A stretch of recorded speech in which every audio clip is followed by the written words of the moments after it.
Hey guys, ನಾನಿವತ್ತು explain ಮಾಡ್ತಿರೋ movie ಗಟ್ಟ ಕುಸ್ತಿ ಪಾರ್ಟ್ 2. ನೀವು ಪಾರ್ಟ್ 1 ನೋಡಿಲ್ಲ ಅಂದ್ರೂ ಪರವಾಗಿಲ್ಲ, ಈ ವಿಡಿಯೋ ನೋಡಿದ್ರೆ ಪಾರ್ಟ್ 2 ಸ್ಟೋರಿ ಗೊತ್ತಾಗುತ್ತೆ. ಸೊ ಪಾರ್ಟ್ 2 ಸ್ಟೋರಿ ಹೇಳೋಕ್ಕಿಂತ ಮುಂಚೆ ಪಾರ್ಟ್ 2 ಇಂದ ಸ್ವಲ್ಪ ಸಾರಾಂಶ ಹೇಳ್ಬಿಡ್ತೀನಿ. ಈ ಸ್ಟೋರಿಯ ಹೀರೋ ವೀರ. ಇವನಿಗೆ ಒಂದು ಫುಲ್ ಓಲ್ಡ್ ಮೈಂಡ್ ಸೆಟ್ ಇರುತ್ತೆ. ಹೆಂಡತಿ ಅಂದ್ರೆ ಗಂಡನ್ ಮಾತೆ ಕೇಳ್ಬೇಕು, ಅವನಿಗಿಂತ ಕಡಿಮೆ ಇರಬೇಕು ಅನ್ನೋ ಒಂದು ಥಿಂಕಿಂಗ್ ನಲ್ಲಿ ಬದುಕಿರ್ತಾನೆ. ಇನ್ನೊಂದು ಕಡೆ ನಮ್ಮ ಹೀರೋಯಿನ್ ಕೀರ್ತಿ. ಇವಳು ಸ್ಟೇಟ್ ಲೆವೆಲ್ ಕುಸ್ತಿ ಚಾಂಪಿಯನ್. ಡೇರು, ಕಾನ್ಫಿಡೆನ್ಸ್, ಆಟಿಟ್ಯೂಡ್ ಎಲ್ಲವೂ ಟಾಪ್ ನಾಚ್ ಇರುತ್ತೆ. ಯಾರ ಮುಂದೆ ತಲೆಬಾಗೋ ಟೈಪ್ ಅಲ್ವೇ ಅಲ್ಲ ಇವಳು. ಆದ್ರೆ ಕೀರ್ತಿ ಕುಸ್ತಿಪಟ್ಟು ಅನ್ನೋ ಒಂದು ಸೀಕ್ರೆಟ್ ನ ಅವಳ ಮನೆಯವರು ಮರೆಮಾಚಿ ವೀರ ಜೊತೆ ಮದುವೆ ಮಾಡಿಸಿರ್ತಾರೆ. ಮದುವೆ ಆದ್ಮೇಲೆ ವೀರಗೆ ದೊಡ್ಡ ಶಾಕು. ತಾನು ಸೈಲೆಂಟ್ ಹುಡುಗಿ ಅಂತ ಅಂದ್ಕೊಂಡಿದ್ದ ಹೆಂಡತಿಯೇ ರಿಂಗ್ ನಲ್ಲಿ ಜನರನ್ನು ನೆಲಕ್ಕೊರಗಿಸುವ ಕುಸ್ತಿಪಟ್ಟು ಅನ್ನೋದು ಗೊತ್ತಾಗುತ್ತೆ. ಅಲ್ಲಿಂದ ಇಬ್ಬರ ನಡುವೆ ಈಗೋ ಕ್ಲಾಶ್ ಆಗುತ್ತೆ, ಫನಿ ಫೈಟ್ಸ್ ಆಗುತ್ತೆ, ಆಮೇಲೆ ಎಮೋಷನಲ್ ಸೀನ್ಸ್ ಕೂಡ. ಸ್ಟೋರಿ ಫುಲ್ ಎಂಟರ್ಟೈನಿಂಗ್ ಆಗಿ ಸಾಗುತ್ತೆ. ಆದ್ರೆ ಟೈಮು ಹೋಗ್ತಾ ಹೋಗ್ತಾ ವೀರಗೆ ಒಂದು ರಿಯಲೈಸೇಷನ್ ಆಗುತ್ತೆ. ಅದೇನಪ್ಪಾ ಅಂತಂದ್ರೆ, ಹೆಂಡತಿಯನ್ನು ಕಂಟ್ರೋಲ್ ಮಾಡೋದು ಮ್ಯಾನ್ನೆಸ್ ಅಲ್ಲ, ಅಂದ್ರೆ ಗಂಡಸ್ತನ ಅಲ್ಲ, ಅವಳ ಡ್ರೀಮ್ಸ್ ಗೆ ಸಪೋರ್ಟ್ ಮಾಡೋದೇ ನಿಜವಾದ ಗಂಡಸ್ತನ, ಅದು ನಿಜವಾದ ಪ್ರೀತಿ ಅಂತ ಅರ್ಥ ಮಾಡ್ಕೊಳ್ತಾನೆ. ಪಾರ್ಟ್ 1 ಎಂಡಿಂಗ್ ಅಲ್ಲಿ ಕೀರ್ತಿಯ ಕುಸ್ತಿ ಕರಿಯರ್ ಗೆ ದೊಡ್ಡ ಸಮಸ್ಯೆ ಬರುತ್ತೆ. ಎಲ್ರು ಅವಳನ್ನು ನಿಲ್ಲಿಸೋಕೆ ಪ್ರಯತ್ನ ಮಾಡ್ತಾರೆ. ಆದ್ರೆ ಆರಂಭದಲ್ಲಿ ವಿರೋಧಿಸಿದ್ದ ವೀರನೇ ಕೊನೆಗೆ ಅವಳ ಬೆನ್ನೆಲುಬಾಗಿ ನಿಲ್ತಾನೆ. ತನ್ನ ಈಗೋವನ್ನು ಸೈಡಿಗಿಟ್ಟು ಕೀರ್ತಿಯ ಕನ್ಸು ಗೆಲ್ಬೇಕು ಅಂತ ಫುಲ್ ಸಪೋರ್ಟ್ ಮಾಡ್ತಾನೆ. ಸ್ವಲ್ಪ ದಿನಕ್ಕೆ ಅವರ ಮನೆಗೆ ಒಂದು ಮುದ್ದು ಪಾಪು ಆಗುತ್ತೆ. ಇಲ್ಲಿಗೆ ಪಾರ್ಟ್ 1 ಸ್ಟೋರಿ ಕಂಪ್ಲೀಟ್ ಆಗುತ್ತೆ. ಇವಾಗ ಪಾರ್ಟ್ 2 ಶುರು ಮಾಡ್ತೀನಿ. ವೀರ ಮತ್ತೆ ಕೀರ್ತಿ ತಮ್ಮ ಪಾಪು ಜೊತೆ ಹ್ಯಾಪಿ ಲೈಫ್ ನ ಲೀಡ್ ಮಾಡ್ತಾ ಇರ್ತಾರೆ. ಆದ್ರೆ ಪಾಪು ಆದ್ರೂ ಕೂಡ ಕೀರ್ತಿಗೆ ತನ್ನ ನ್ಯಾಷನಲ್ ಚಾಂಪಿಯನ್ ಆಗ್ಬೇಕು ಅನ್ನೋ ಡ್ರೀಮು ಬಿಡಲ್ಲ. ವೀರ ಕೂಡ ಅವಳಿಗೆ ಪ್ರಾಮಿಸ್ ಮಾಡ್ತಾನೆ, ತಾನು ಅವಳನ್ನ ಚಾಂಪಿಯನ್ ಮಾಡೇ ಮಾಡ್ತೀನಿ ಅಂತ. ಈ ಡ್ರೀಮ್ ನ ಫುಲ್ಫಿಲ್ ಮಾಡೋದಿಕ್ಕೆ ಇಡೀ ಫ್ಯಾಮಿಲಿ ಫುಲ್ ಕೊಯಂಬತ್ತೂರಿಗೆ ಶಿಫ್ಟ್ ಆಗುತ್ತೆ. ಸ್ಪೋರ್ಟ್ಸ್ ಕೋಟಾದಿಂದಾಗಿ ಕೀರ್ತಿಗೆ ರೈಲ್ವೆ ಡಿಪಾರ್ಟ್ಮೆಂಟ್ ನಲ್ಲಿ ಒಂದು ಗೌರ್ಮೆಂಟ್ ಜಾಬ್ ಕೂಡ ಸಿಗುತ್ತೆ. ಅದ್ರ ಜೊತೆ ಇರೋಕೆ ಕ್ವಾರ್ಟರ್ಸ್ ಕೂಡ ಸಿಗುತ್ತೆ. ಇನ್ನೊಂದ್ ಕಡೆ ವೀರ ತನ್ನ ವೈಫ್ ಡ್ರೀಮಿಗೋಸ್ಕರ ಹೌಸ್ ಹಸ್ಬೆಂಡ್ ಆಗ್ತಾನೆ. ಅಡುಗೆ ಮಾಡೋದು, ಮನೆ ಎಲ್ಲ ಕೆಲಸ ಮಾಡೋದು, ಪಾಪುವನ್ನ ಸ್ಕೂಲಿಗೆ ಬಿಡೋದು, ಕರ್ಕೊಂಬರೋದು ಎಲ್ಲ ಮಾಡ್ತಾ ಇರ್ತಾನೆ. ಇದರಿಂದ ಕೀರ್ತಿ ಯಾವುದೇ ಟೆನ್ಷನ್ ಇಲ್ದಂಗೆ ಪ್ರಾಕ್ಟೀಸ್ ಮೇಲೆ ಫೋಕಸ್ ಮಾಡಬಹುದಿತ್ತು. ಸ್ವಲ್ಪ ದಿನಕ್ಕೆ ಡಿಸ್ಟ್ರಿಕ್ಟ್ ಲೆವೆಲ್ ಕಾಂಪಿಟೇಷನ್ ನಡೆಯುತ್ತೆ. ಕೀರ್ತಿ ಸಖತ್ತಾಗಿ ಗೆಲ್ತಾಳೆ. ಆದ್ರೆ ಅವಳ ಗೆಲುವು ನೋಡಿ ಇನ್ನೊಬ್ಬ ಪ್ಲೇಯರಿಗೆ ಜಲಸಿ ಆಗುತ್ತೆ. ಕೀರ್ತಿಯ ಕೋಚ್ ಕೂಡ ಅವಳಿಗೆ ಹೊಗಳ್ತಾನೆ. ಪ್ರತಿಯೊಬ್ಬ ಹುಡುಗಿಗೂ ವೀರ ತರ ಹಸ್ಬೆಂಡ್ ಸಿಕ್ಕಿದ್ರೆ ಅವರು ಕೂಡ ಚಾಂಪಿಯನ್ ಆಗ್ಬಹುದು ಅಂತ ಹೇಳ್ತಾನೆ. ಆದ್ರೆ ಕೋಚ್ ಮನ್ಸಲ್ಲಿ ಕೀರ್ತಿ ಬಗ್ಗೆ ಸಖತ್ ಜಲಸಿ ಇತ್ತು. ನೆಕ್ಸ್ಟ್ ಸೀನ್ ಅಲ್ಲಿ ಅವಾರ್ಡ್ ಫಂಕ್ಷನ್ ನಡೀತಾ ಇರುತ್ತೆ.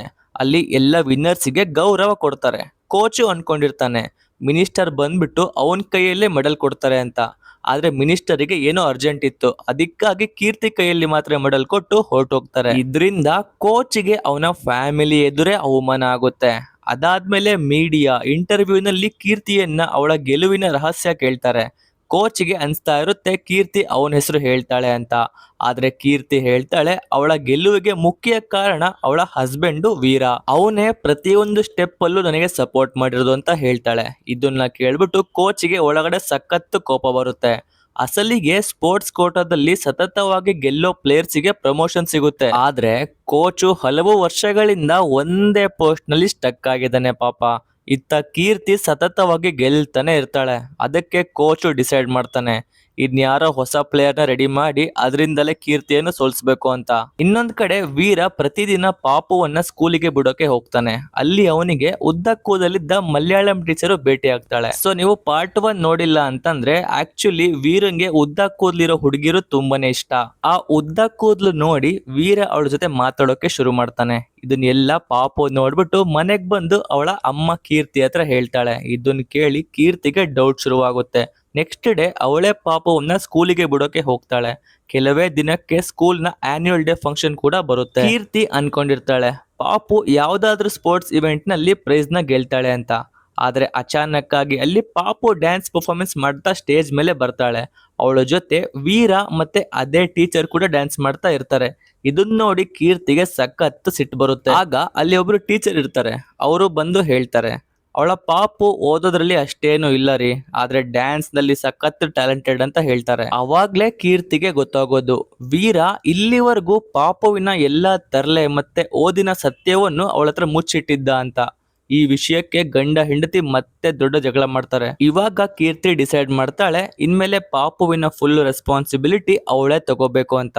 ಅವಳಿಗೆ ಆಸೆ ಇರುತ್ತೆ ತನ್ನ ಮಗಳು ಕೂಡ ನಂತರನೇ ಬೆಸ್ಟ್ ಬಾಕ್ಸಿಂಗ್ ಚಾಂಪಿಯನ್ ಆಗ್ಬೇಕು ಅಂತ. ನೆಕ್ಸ್ಟ್ ಸೀನ್ ಅಲ್ಲಿ ಇದಾದ್ಮೇಲೆ ಆ ಚಿಕ್ಕ ಪಾಪುವಿನ ಹಾರ್ಡ್ ಟ್ರೈನಿಂಗ್ ಶುರು ಮಾಡ್ತಾಳೆ.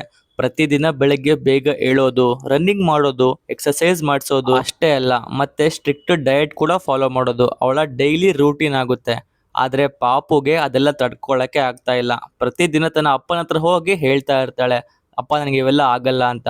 ಅದಕ್ಕೆ ವೀರ ಹಲವು ಸಲ ಕೀರ್ತಿಗೆ ಅರ್ಥ ಮಾಡ್ಸೋಕೆ ಟ್ರೈ ಮಾಡ್ತಾನೆ. ಆದ್ರೆ ಅವಳು ಅವನ ಒಂದು ಮಾತು ಕೇಳಲ್ಲ. ಅವಳು ಹೇಳ್ತಾಳೆ, ಮಗುವನ್ನು ಹೇಗ್ ಸಾಕ್ಬೇಕು ಅಂತ ನನಗ್ ಚೆನ್ನಾಗ್ ಗೊತ್ತು ಅಂತ. ಇಬ್ಬರ ಮಧ್ಯ ಹೆಚ್ಚಾಗಿರೋ ದೂರ ನೋಡಿ ಕೋಚಿಗೆ ಚಾನ್ಸ್ ಸಿಕ್ತು. ಅವನು ವೀರ ಹತ್ರ ಹೇಳ್ತಾನೆ, ಕೀರ್ತಿ ಮೇಲೆ ಸ್ಟೇಟ್ ಲೆವೆಲ್ ಕಾಂಪಿಟೇಷನ್ ಗೆಲ್ಲೋದು ಸಖತ್ತು ಪ್ರೆಷರ್ ಇದೆ ಗುರು, ಅದಕ್ಕೆ ಅವಳ ಬಿಹೇವಿಯರ್ ಈ ತರ ಚೇಂಜ್ ಆಗಿದೆ. ಈಗ ಕೋಚು ಇದೇ ವಿಷಯನ ಯೂಸ್ ಮಾಡ್ಕೊಂಡು ಗಂಡ ಹೆಂಡತಿ ರಿಲೇಷನ್ ನಲ್ಲಿ ಇನ್ನೂ ಫೈಟ್ ತರೋಕೆ ಟ್ರೈ ಮಾಡ್ತಾನೆ. ಕೋಚ್ ಮಾತನ್ನ ನಂಬಿ ವೀರ ಅನ್ಕೊಳ್ತಾನೆ ಕೀರ್ತಿಗೆ ಸಿಟ್ಟು ಸ್ಟೇಟ್ ಲೆವೆಲ್ ಪ್ರೆಷರ್ ಇಂದ ಹೆಚ್ಚಾಗಿದೆ ಅಂತ. ಅದಕ್ಕೆ ಅವನು ಕೀರ್ತಿಯನ್ನ ಕೌನ್ಸಿಲಿಂಗ್ ಗೆ ಕರ್ಕೊಂಡು ಹೋಗ್ತಾನೆ. ಆದ್ರೆ ಅಲ್ಲಿಗೆ ಹೋದಾದ್ಮೇಲೆ ಕೀರ್ತಿ ಗೊತ್ತಾಗುತ್ತೆ ಕೌನ್ಸಿಲಿಂಗ್ ಇರೋದು ಅವಳದ್ದೇ ಅಂತ. ಇದನ್ನ ಕೇಳಿಸ್ಕೊಂಡ್ಬಿಟ್ಟು ಅವಳಿಗೆ ಸಿಟ್ಟು ಬಹಳ ಬರುತ್ತೆ. ಅವಳು ಅಲ್ಲಿಂದ ಹೊರಟು ಹೋಗ್ತಾಳೆ. ನೆಕ್ಸ್ಟ್ ಸೀನ್ ಅಲ್ಲಿ ಅದಾದ್ಮೇಲೆ ಕೋಚು ವೀರನ ನೇಚುರೋಪತಿ ಡಾಕ್ಟರ್ ಹತ್ರ ಕಳಿಸ್ತಾನೆ. ಅಲ್ಲಿಂದ ಅವನಿಗೆ ಹರ್ಬಲ್ ಪೌಡರ್ ಸಿಗುತ್ತೆ. ಅದನ್ನ ಪ್ರತಿದಿನ ಹಾಲು ಅಥವಾ ಊಟದಲ್ಲಿ ಮಿಕ್ಸ್ ಮಾಡಿ ಕೊಡೋಕೆ ಸಲಹೆ ಕೊಡ್ತಾರೆ. ವೀರ ಕೂಡ ಏನು ಯೋಚನೆ ಮಾಡದೆ ಅದೇ ಪೌಡರ್ನ ಕೀರ್ತಿಗೆ ಕೊಡೋಕೆ ಶುರು ಮಾಡ್ತಾನೆ. ಕೆಲವು ದಿನಕ್ಕೆ ಅವಳ ಸಿಟ್ಟು ಕಡಿಮೆ ಆಗುತ್ತೆ. ಆದ್ರೆ ಮೆಲ್ಲಿಗೆ ಅವಳ ಬಾಡಿ ವೀಕ್ ಆಗ್ತಾ ಬರುತ್ತೆ. ಪ್ರಾಕ್ಟೀಸ್ ಟೈಮ್ ನಲ್ಲಿ ಅವಳಿಗೆ ಉಸಿರಾಡೋಕೆ ಕಷ್ಟ ಆಗುತ್ತೆ. ಬೇಗ ಟೈರ್ಡ್ ಆಗ್ತಾ ಇದ್ದಾಳೆ. ಅವಳ ಪರ್ಫಾರ್ಮೆನ್ಸ್ ಕೂಡ ಕೆಳಗೆ ಬರ್ತಾ ಇರುತ್ತೆ. ಒಂದು ದಿನ ಕೀರ್ತಿ ಅವನನ್ನ ಪೌಡರ್ ಬಗ್ಗೆ ಕೇಳ್ತಾಳೆ. ಆದ್ರೆ ವೀರ ಸುಳ್ಳು ಹೇಳ್ತಾನೆ, ಇದು ಹರ್ಬಲ್ ಮೆಡಿಸಿನ್ ಅಂತ. ಕೀರ್ತಿ ತನ್ನ ಹಸ್ಬೆಂಡ್ ಮೇಲೆ ನಂಬಿಕೆ ಇರುತ್ತಲ್ವಾ, ಅದಕ್ಕೆ ಈ ವಿಷಯ ಇಲ್ಲಿಗೆ ಬಿಟ್ಬಿಡ್ತಾಳೆ. ನೆಕ್ಸ್ಟ್ ಸೀನ್ ನಲ್ಲಿ ಸ್ಟೇಟ್ ಲೆವೆಲ್ ಮ್ಯಾಚ್ ನ ದಿನ ಕೂಡ ಬರುತ್ತೆ.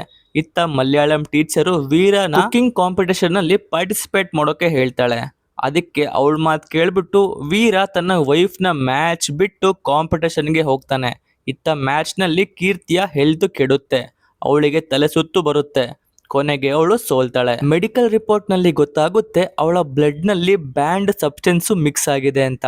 ಅಸಲಿಗೆ ಇವೆಲ್ಲ ಆಗ್ತಾ ಇದ್ದಿದ್ದು ಆ ಪೌಡರ್ ಇಂದಾನೆ. ಅದನ್ನ ವೀರ ಪ್ರತಿದಿನ ಅವಳ ಊಟದಲ್ಲಿ ಮಿಕ್ಸ್ ಮಾಡ್ತಾ ಇದ್ದ. ಕೋಚು ಕೀರ್ತಿಯ ಮನಸ್ಸಲ್ಲಿ ಅನುಮಾನ ಹುಟ್ಟಿಸ್ತಾನೆ. ಅವಾಗ ಕೀರ್ತಿ ಆ ಪೌಡರ್ನ ಲ್ಯಾಬ್ ಟೆಸ್ಟಿಗೆ ಕಳಿಸ್ತಾಳೆ. ರಿಪೋರ್ಟ್ ನಲ್ಲಿ ಗೊತ್ತಾಗುತ್ತೆ ಅದರಲ್ಲಿ ಬ್ಯಾಂಡ್ ಕೆಮಿಕಲ್ ಮಿಕ್ಸ್ ಆಗಿದೆ ಅಂತ. ಈಗ ಅವಳಿಗೆ ಅನ್ಸುತ್ತೆ ಬಹುಶಃ ವೀರ ಅವಳನ್ನ ಸೋಲ್ಸೋಕೆ ಹೀಗೆ ಮಾಡ್ತಾ ಇದ್ದಾನೆ ಅಂತ. ಯಾಕಂದ್ರೆ ಅದರಲ್ಲಿ ಅವಳ ಮುಖ್ಯ ಮ್ಯಾಚ್ ನಡೀತಲ್ಲ, ಅವಾಗ್ಲೂ ಅವನು ಬರ್ಲಿಲ್ಲ. ಟೀಚರ್ ಜೊತೆ ಕುಕಿಂಗ್ ಕಾಂಪಿಟೇಷನ್ಗೆ ಹೋದ. ಮೋಸ್ಟ್ಲಿ ಅವಳ್ಕಂದ್ರೆ ಅವನಿಗೆ ಇಷ್ಟ ಇರಬೇಕು. ಇದರಿಂದ ಅವಳ ಅನುಮಾನ ಇನ್ನೂ ಜಾಸ್ತಿ ಆಗುತ್ತೆ. ಮನೆಗೆ ಬಂದ್ಮೇಲೆ ಇಬ್ಬರ ಮಧ್ಯೆ ಮತ್ತೆ ದೊಡ್ಡ ಜಗಳ ಆಗುತ್ತೆ. ಕೀರ್ತಿ ವೀರ ಮೇಲೆ ನಂಬಿಕೆ ದ್ರೋಹದ ಆರೋಪ ಮಾಡ್ತಾಳೆ. ಸಿಟ್ಟಿನಲ್ಲಿ ಅವನನ್ನು ಮನೆಯಿಂದ ಹೊರಗೆ ಹಾಕ್ತಾಳೆ. ಇನ್ನೊಂದ್ ಕಡೆ ವೀರಗೆ ಪಾಪ ಏನು ಗೊತ್ತೇ ಆಗ್ತಾ ಇರಲ್ಲ. ಅವನಿಗೆ ಗೊತ್ತಿರಲ್ಲ ಕೋಚು ಅವನಿಗೆ ತಪ್ಪು ಪೌಡರ್ನ ಕೊಡ್ಸಿದ್ದ ಅಂತ. ಬೇರೆ ದಾರಿ ಇಲ್ಲದೆ ಅವನು ತನ್ನ ಊರಿಗೆ ವಾಪಸ್ ಹೋಗ್ತಾನೆ. ಊರಿಗೆ ಹೋಗಿ ತನ್ನ ಮಾವನ ಹತ್ರ ಫುಲ್ ವಿಷಯ ಹೇಳ್ತಾನೆ. ಇನ್ನೊಂದ್ ಕಡೆ ಅವರ ಪಾಪು ತನ್ನ ಅಪ್ಪನನ್ನ ಸಖತ್ತು ಮಿಸ್ ಮಾಡ್ತಾ ಇರ್ತಾಳೆ. ಅವಳು ಗುಟ್ಟಾಗಿ ಅವ್ರ ಜೊತೆ ಮಾತಾಡ್ತಾ ಇರ್ತಾಳೆ. ಆದ್ರೆ ಕೀರ್ತಿ ಬೇಡ ಅಂತ ತಡಿತಾ ಇರ್ತಾಳೆ. ಆದ್ರೂ ವೀರ ಪ್ರತಿದಿನ ಸ್ಕೂಲಿಗೆ ಹೋಗಿ ಪಾಪವನ್ನ ನೋಡಿ ತಾನೇ ಮಾತಾಡಿ ತಾನೇ ಮಾಡಿ ತಂದಿರೋ ಊಟನ ಕೊಟ್ಟು ಬರ್ತಾ ಇರ್ತಾನೆ. ಒಂದು ದಿನ ಪಾಪು ಹೊರಗೆ ಹೋಗ್ಬೇಕು ಅಂತ ಆಸೆ ಪಡ್ತಾಳೆ. ಅದಕ್ಕೆ ವೀರ ಅವಳಿಗೆ ಹೊರಗಡೆ ತಿರುಗಾಡೋದಕ್ಕೆ ಕರ್ಕೊಂಡು ಹೋಗ್ತಾನೆ. ಆದ್ರೆ ಅದೇ ಟೈಮ್ ನಲ್ಲಿ ಕೀರ್ತಿ ಸ್ಕೂಲಿಗೆ ಬಂದು ಪಾಪುವನ್ನ ನೋಡ್ತಾಳೆ. ಅವಳು ಕಾಣೋದಿಲ್ಲ. ಅವಳಿಗೆ ಕಂಗಾಲಾಗುತ್ತೆ.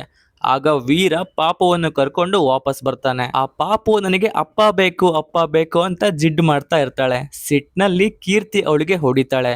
ಅದನ್ನ ನೋಡಿ ವೀರಗೆ ತಡ್ಕೊಳಕ್ಕಾಗಲ್ಲ. ಎಲ್ಲರ ಎದುರೇ ಕೀರ್ತಿಗೆ ಒಂದು ಏಟ್ನ ಕೊಡ್ತಾನೆ. ಅದಾದ್ಮೇಲೆ ಕೀರ್ತಿ ತನ್ನ ತವ್ರ ಮನೆಗೆ ಹೋಗ್ತಾಳೆ. ಸ್ವಲ್ಪ ದಿನಕ್ಕೆ ಕೀರ್ತಿ ತನ್ನ ಅಪ್ಪ ಅಮ್ಮನ ಜೊತೆ ಕಾಂಪ್ರಮೈಸ್ ಮಾಡೋಕೆ ವೀರ ಮನೆಗೆ ಬರ್ತಾಳೆ. ಅದೇ ಟೈಮ್ ನಲ್ಲಿ ಆ ಮಲಯಾಳಂ ಟೀಚರ್ ಕೂಡ ಬಂದು ಪಾಪವನ್ನ ಖುಷಿ ಮಾಡೋಕೆ ಡ್ಯಾನ್ಸ್ ಮಾಡೋಕೆ ಶುರು ಮಾಡ್ತಾಳೆ. ವೀರ ಕೂಡ ಅವಳ ಜೊತೆ ಡ್ಯಾನ್ಸ್ ಮಾಡ್ತಾ ಇರ್ತಾನೆ. ಅವಾಗ ಕೀರ್ತಿ ಅಲ್ಲಿಗೆ ಬರ್ತಾಳೆ. ಇವರಿಬ್ರು ಡ್ಯಾನ್ಸ್ ಮಾಡೋದನ್ನ ನೋಡ್ತಾಳೆ. ಅವಳ ಸಿಟ್ಟು ನೆತ್ತಿಗೇರುತ್ತೆ. ಅವಳು ಡಿಸೈಡ್ ಆಗ್ಬಿಡ್ತಾಳೆ ಈ ಸಂಬಂಧನ ಮುಗಿಸೋದೇ ಸರಿ ಅಂತ. ಡೈರೆಕ್ಟ್ ಆಗಿ ಡಿವೋರ್ಸ್ ನೋಟಿಸ್ ಕಳಿಸ್ತಾಳೆ. ಇತ್ತ ವೀರ ತನ್ನ ಅಮಾಯಕತನಕ್ಕೆ ಪ್ರೂವ್ ಮಾಡೋಕೆ ಆ ಹರ್ಬಲ್ ಮೆಡಿಸಿನ್ ಶಾಪ್ ಕೀಪರ್ ಹತ್ರ ಹುಡುಕೊಂಡು ಹೋಗ್ತಾನೆ. ತುಂಬಾ ಹುಡುಕಾದ ಮೇಲೆ ಅವನನ್ನು ಒಂದು ದೇವಸ್ಥಾನದಲ್ಲಿ ಹಿಡಿತಾನೆ. ವಿಚಾರಿಸಿದಾಗ ಶಾಪ್ ಕೀಪರು ಸತ್ಯ ಬೊಗಳ್ತಾನೆ. ಅವನು ಹೇಳ್ತಾನೆ ಇದೆಲ್ಲ ನಾನು ಮಾಡಿದ್ದು ಕೋಚಿನ ಮಾತಿಗೆ ಅಂತ. ಇದನ್ನ ಕೇಳಿ ವೀರ ನೇರವಾಗಿ ಕೋಚ್ ಹತ್ರ ಹೋಗ್ತಾನೆ. ಆಗ ಕೋಚು ಒಪ್ಕೋತಾನೆ ಅವನೇ ಇದೆಲ್ಲ ಪ್ಲಾನ್ ಮಾಡಿದ್ದು ಅಂತ. ಅವನಿಗೆ ಕೀರ್ತಿಯ ಸಕ್ಸಸ್ ನೋಡಿ ಜಲಸಿ ಆಗ್ತಾ ಇತ್ತು. ಅವನಿಗೆ ಬೇಜಾರಾಗ್ತಾ ಇತ್ತು, ಯಾಕಂದ್ರೆ ಅವನು ಕೀರ್ತಿಗೆ ಟ್ರೇಡ್ ಮಾಡಿದ್ರು ಕೂಡ ಕ್ರೆಡಿಟ್ ಮಾತ್ರ ವೀರಗೆ ಸಿಗ್ತಾ ಇತ್ತು. ಕೋಪದಲ್ಲಿ ವೀರ ಕೋಚ್ಗೆ ಸಖತ್ತಾಗಿ ಹೊಡಿತಾನೆ. ಅದಾದ್ಮೇಲೆ ವೀರ ಕೀರ್ತಿಗೆ ಸತ್ಯ ಹೇಳೋಕೆ ಟ್ರೈ ಮಾಡ್ತಾನೆ. ಆದ್ರೆ ಕೋಚ್ ಮುಂಚೆನೆ ಅವಳ ತಲೆಯಲ್ಲಿ ವಿಷ ತುಂಬಿದ್ದ. ಅವಳು ಆಲ್ರೆಡಿ ಹೇಳಿರ್ತಾನೆ, ಒಂದು ವೇಳೆ ವೀರ ಸಿಕ್ಕಿ ಹಾಕೊಂಡ್ರೆ ಅವನು ನನ್ನನ್ನು ಹೆದರ್ಸಿ ಸುಳ್ಳು ಹೇಳಿಸ್ತಾನೆ. ಸೊ ನೀನು ಅವನ್ ಮಾತನ್ನ ಯಾವುದೇ ಕಾರಣಕ್ಕೂ ನಂಬಕ್ಕೆ ಹೋಗ್ಬೇಡ ಅಂತ ಆಲ್ರೆಡಿ ಬ್ರೇನ್ ವಾಶ್ ಮಾಡಿದ್ದ. ಅದಕ್ಕೆ ಕೀರ್ತಿ ವೀರನ ಯಾವ ಮಾತನ್ನು ನಂಬಲ್ಲ. ಕೊನೆಗೆ ಡೈವೋರ್ಸ್ ಕೇಸು ಕೋರ್ಟಿಗೆ ಹೋಗುತ್ತೆ. ಕೀರ್ತಿ ಹೇಳ್ತಾಳೆ ವೀರ ಅವಳಿಗೆ ಡ್ರಗ್ ಕೊಟ್ಟು ಮ್ಯಾಚ್ ಸೋಲ್ಸ್ದ ಅಂತ. ಅಷ್ಟೇ ಅಲ್ಲ, ಮತ್ತೆ ಟೀಚರ್ ಜೊತೆಗೂ ತಪ್ಪಾದ ರಿಲೇಷನ್ ಇಟ್ಕೊಂಡಿದ್ದಾನೆ ಅಂತ ಹೇಳ್ಬಿಡ್ತಾಳೆ. ಇನ್ನೊಂದ್ ಕಡೆ ವೀರ ಹೇಳ್ತಾನೆ ಅವನು ಏನೇ ಮಾಡಿದ್ರು ಕೂಡ ತನ್ನ ವೈಫಿಗೆ ಹೆಲ್ಪ್ ಮಾಡೋಕೆ ಅಂತ. ಜಡ್ಜು ಇಬ್ರು ಮಾತು ಕೇಳ್ತಾನೆ. ಕೇಳಿ ಡಿಸೈಡ್ ಮಾಡ್ತಾರೆ. ಮೊದಲು ಪಾಪು ಯಾರ ಜೊತೆ ಇರಬೇಕು ಅಂತ ಡಿಸೈಡ್ ಮಾಡಿ ಆಮೇಲೆ ಡಿವೋರ್ಸ್ ಬಗ್ಗೆ ತೀರ್ಮಾನ ಮಾಡೋಣ. ಪಾಪು ತನ್ನ ಅಪ್ಪನ ಜೊತೆ ಇರಬೇಕು ಅಂತ ಆಸೆ ಪಡ್ತಾಳೆ. ಅವಳು ಆತರ ಅನ್ಕೋತಾಳೆ. ಆದ್ರೆ ವೀರ ಹೇಳ್ತಾನೆ ಅವನಿಗೆ ಪಾಪುಗಿಂತ ತನ್ನ ವೈಫ್ ಮುಖ್ಯ ಅಂತ. ಇವಾಗ ಒಂದು ಟ್ವಿಸ್ಟ್ ಬರುತ್ತೆ. ವೀರನ ಮಾವ ಇರ್ತಾನೆ ಅಲ್ಲಿ. ಅವನು ಒಂದು ಚಾಲೆಂಜ್ ಕೊಡ್ತಾನೆ. ಅಕಸ್ಮಾತ್ ಕೀರ್ತಿ ಮ್ಯಾಚ್ ಗೆದ್ರೆ ಪಾಪು ಅವಳ ಜೊತೆನೆ ಇರ್ತಾಳೆ. ಆದ್ರೆ ವೀರ ಗೆದ್ರೆ ಕೀರ್ತಿ ಎಲ್ಲ ಮಿಸ್ಅಂಡರ್ಸ್ಟ್ಯಾಂಡಿಂಗ್ ನ ಮರ್ತು ಬಿಟ್ಟು ಮತ್ತೆ ಅವನ ಜೊತೆ ಇರಬೇಕು ಅಂತ ಹೇಳ್ತಾನೆ. ಇಬ್ರು ಆ ಲಾಸ್ಟ್ ಮ್ಯಾಚ್ಗೆ ರೆಡಿ ಆಗ್ತಾರೆ. ಮುಖಾಮುಖಿ ಶುರು ಆಗ್ತಿದ್ದಂತೆನೆ ನ್ಯಾಷನಲ್ ಚಾಂಪಿಯನ್ ಕೀರ್ತಿ ಸತತವಾಗಿ ಪಾಯಿಂಟ್ಸ್ ಮಾಡ್ತಾನೆ ಹೋಗ್ತಾಳೆ. ಕೀರ್ತಿ 19 ಪಾಯಿಂಟ್ಸ್ ವರೆಗೂ ಹೋಗ್ತಾಳೆ. ಆದ್ರೆ ಇತ್ತ ವೀರ ಬರೀ 4 ಪಾಯಿಂಟ್ಸ್ ಮಾತ್ರ ಮಾಡ್ತಾನೆ. ಆದ್ರೆ ಪಾಪುವಿನ ಖುಷಿಗೋಸ್ಕರ ಅವನು ಸೋಲಲ್ಲ. ಇವಾಗ ಲಾಸ್ಟ್ ರೌಂಡ್ ಶುರುವಾಗುತ್ತೆ. ಲಾಸ್ಟ್ ರೌಂಡ್ ನಲ್ಲಿ ವೀರ ಒಂದು ಬೇರೆ ಸ್ಟ್ರಾಟಜಿ ಯೂಸ್ ಮಾಡ್ತಾನೆ. ಪ್ರತಿ ಸಲ ಕೀರ್ತಿಯನ್ನು ಹಿಡಿಯೋ ಟೈಮ್ ನಲ್ಲಿ ಅವನು ಅವಳಿಗೆ ಕಿಸ್ ಮಾಡ್ತಾನೆ. ಲೈಕ್ ಯಾವ ತರ ಅಂದ್ರೆ ಅವನು ಅವಳಿಗೆ ಪ್ರತಿ ಸಲ ಹಿಡಿಯೋ ಟೈಮ್ ಅಲ್ಲಿ ಅವಳ ಕುತ್ತಿಗೆ ಮೇಲೆ ಪ್ರತಿ ಸಲ ಕಿಸ್ ಮಾಡ್ಬಿಡ್ತಾನೆ. ಇದರಿಂದ ಕೀರ್ತಿಗೆ ಕಾನ್ಸಂಟ್ರೇಟ್ ಮಾಡೋಕೆ ಆಗಲ್ಲ. ಪದೇ ಪದೇ ಡಿಸ್ಟ್ರಾಕ್ಟ್ ಆಗ್ತಾಳೆ. ಇದೇ ಸ್ಟ್ರಾಟಜಿಯಿಂದ ವೀರ ಕೂಡ 19 ಪಾಯಿಂಟ್ ವರೆಗೂ ರೀಚ್ ಆಗ್ತಾನೆ. ಈಗ ಇಬ್ರು ಮಧ್ಯೆ ಬರೀ 1 ಪಾಯಿಂಟ್ ನ ವ್ಯತ್ಯಾಸ ಮಾತ್ರ ಇರುತ್ತೆ. ಆದ್ರೆ ಅವಾಗ ಅಚಾನಕ್ ಆಗಿ ಕೀರ್ತಿ ತಲೆ ತಿರುಗಿ ಬೀಳ್ತಾಳೆ.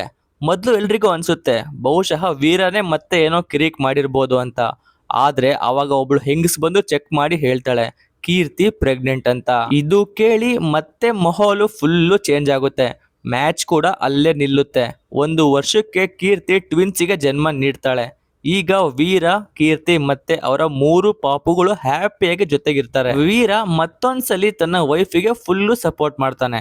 ಯಾಕಂದ್ರೆ ಅವಳು ನ್ಯಾಷನಲ್ ಚಾಂಪಿಯನ್ ಆಗ್ಬೇಕು ಅನ್ನೋ ಡ್ರೀಮ್ ನ ಫುಲ್ಫಿಲ್ ಮಾಡೋಕೆ. ಕೊನೆಗೆ ಅದೇ ಪ್ಲೇಯರ್ಗೆ ಕೋಚ್ ನ ಸತ್ಯ ಗೊತ್ತಾಗುತ್ತೆ. ಯಾರು ಕೀರ್ತಿ ಹತ್ರ ಸೋತಿರ್ತಾರಲ್ವಾ ಅವಳೇ ಹೋಗ್ಬಿಟ್ಟು ಕೀರ್ತಿ ಹತ್ರ ಹೇಳ್ತಾಳೆ ಆ ಹರ್ಬಲ್ ಪೌಡರ್ ಇದೆಯಲ್ಲ ಅದನ್ನೆಲ್ಲ ಪ್ಲಾನ್ ಮಾಡಿದ್ದು ಆ ಕೋಚು ನಿನಗೆ ಮೋಸ ಮಾಡ್ಬೇಕು ಅಂತ. ಇದ್ರಲ್ಲಿ ನಿನ್ ಗಂಡನ್ ತಪ್ಪು ಏನಿಲ್ಲ ಅಂತ ಹೇಳ್ತಾಳೆ. ಸತ್ಯ ಗೊತ್ತಾದ್ಮೇಲೆ ಕೀರ್ತಿಗೆ ತನ್ನ ತಪ್ಪು ಅರ್ಥ ಆಗುತ್ತೆ. ಇಡೀ ಫ್ಯಾಮಿಲಿ ಮತ್ತೆ ಹ್ಯಾಪಿಯಾಗಿ ಒಂದಾಗ್ತಾರೆ. ಸೊ ನೋಡಿ ಫ್ರೆಂಡ್ಸ್, ಗಂಡ ಹೆಂಡತಿ ಸಂಬಂಧ ಅಂದ್ರೆ ನಂಬಿಕೆ ಇರಬೇಕು, ಅರ್ಥ ಮಾಡ್ಕೊಂಡು ಸಾಥ್ ಕೊಡ್ಬೇಕು. ಒಂದ್ ವೇಳೆ ಸಂಬಂಧದಲ್ಲಿ ಮಿಸ್ಅಂಡರ್ಸ್ಟ್ಯಾಂಡಿಂಗ್ ಮತ್ತೆ 3ನೇ ವ್ಯಕ್ತಿಯ ಮಾತು ನಂಬುದ್ರೆ ಒಂದು ಹ್ಯಾಪಿ ಫ್ಯಾಮಿಲಿ ಕೂಡ ಮುರಿದು ಹೋಗಬಹುದು. ಜೊತೆಗೆ ಸಿನಿಮಾ ಕೂಡ ಇದೇ ಕಲಿಸುತ್ತೆ. ಜಲಸಿ ಮತ್ತೆ ಈಗೋ ಮನುಷ್ಯನಿಂದ ತಪ್ಪು ನಿರ್ಧಾರ ಮಾಡಿಸುತ್ತೆ. ಆದ್ರೆ ನಿಜವಾದ ಪ್ರೀತಿ ಮತ್ತೆ ನಂಬಿಕೆ ಯಾವುದೇ ಕಷ್ಟನಾದ್ರೂ ಪಾರ್ ಮಾಡಬಹುದು. ಫ್ಯಾಮಿಲಿಯಲ್ಲಿ ಒಬ್ಬರನ್ನೊಬ್ರು ಸಪೋರ್ಟ್ ಮಾಡೋದೇ ದೊಡ್ಡ ಪವರ್. ಸೊ ಫ್ರೆಂಡ್ಸ್, ಇಲ್ಲಿಗೆ ಈ ಮೂವಿ ಎಂಡ್ ಆಗುತ್ತೆ. ಸೊ ಗಾಯ್ಸ್, ನೋಡಿದ್ರಲ್ಲ, ಇದಾಗಿತ್ತು ಗಟ್ಟ ಕುಸ್ತಿ ಪಾರ್ಟ್ 2 ಮೂವಿಯ ಕಂಪ್ಲೀಟ್ ಸ್ಟೋರಿ ಮತ್ತೆ ಎಕ್ಸ್ಪ್ಲನೇಷನ್. ಹೇಗನ್ನಿಸ್ತು ಕಮೆಂಟ್ ಮಾಡಿ. ಪರ್ಸನಲ್ ಆಗಿ ನನಗೆ ಒನ್ ಟೈಮ್ ವಾಚ್ ಮೂವಿ ಅಂತ ಅನ್ನಿಸ್ತು. ಫ್ಯಾಮಿಲಿ ಎಂಟರ್ಟೈನರ್, ತುಂಬಾನೇ ಹ್ಯಾಪಿಯಾಗಿ ನೋಡ್ಬೋದು ಜೊತೆಗೆ. ಸೊ ನಿಮಗೆ ಅನಿಸ್ತು ಕಮೆಂಟ್ ಮಾಡಿ. ವಿಡಿಯೋ ಇಷ್ಟ ಆಗಿದ್ರೆ ಲೈಕ್, ಶೇರ್ ಮತ್ತೆ ಸಬ್ಸ್ಕ್ರೈಬ್ ಮಾಡೋದು ಮಾತ್ರ ಮರಿಬೇಡಿ. ನಾನು ನಿಮಗೆ ಸಿಗ್ತೀನಿ ಯಾವ್ದಾದ್ರು ಬೇರೆ ವಿಡಿಯೋ ಬೇರೆ ಟಾಪಿಕ್ ಜೊತೆ. ಟಿಲ್ ದೆನ್ ಟೇಕ್ ಕೇರ್, ಬಾಯ್.